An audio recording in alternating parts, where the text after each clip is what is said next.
И гусь настоящий, и традиции исконные. В Казанском подворье большой праздник. Отмечают День гусиного пера. Это старинный обычай, который до сих пор бережно хранят в татарских селах. Его уже 6-й год демонстрируют гостям и туристам. Сегодня мы все вместе погрузимся в атмосферу обряда, который много лет сохраняется благодаря нашим бабушкам, дедушкам, благодаря тем, кто неравнодушно относится к сохранению наследия, культурного наследия. Когда начинается осень, первые заморозки, начинают в деревнях, в селах резать гусей, и собираются все девушки, песни поют, и щипают гусей, готовятся к зимнему периоду. Это наша история, которую нужно показать.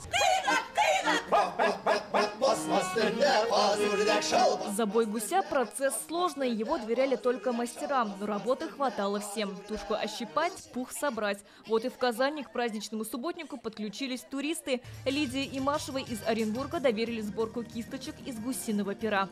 Мы сами, татары, должны передавать из поколения в поколение вот эти наши традиции. И если мы это не будем делать, конечно, кто это будет делать?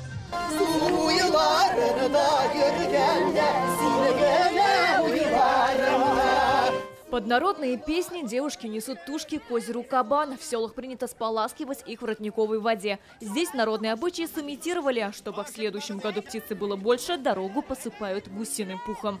Татарская традиционная культура, она всегда связана с гусем. Потому что она связана с поверьями, но плюс ко всему это своего рода был показателем достатка татарской семьи. Если у тебя много гусей, значит у тебя много подуш, ты излишки можешь продавать. Древний обряд всегда собирал много народа – соседей, родственников, друзей.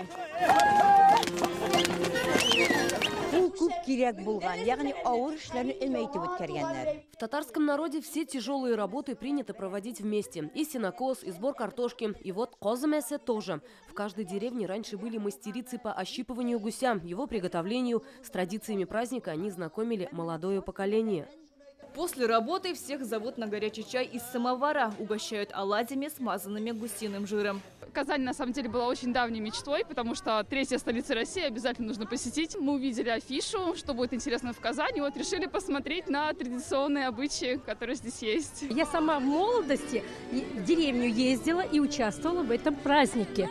То есть мы ходили на ручей Шишмягя и там мыли гусей. Сегодня привела своих внуков, чтобы они познакомились с традициями татарского народа. Закончился праздник гусиного пера песнями и плясками под гармошку. Сирина Васильева, Алмаз Ядинов, ТНВ, Казань.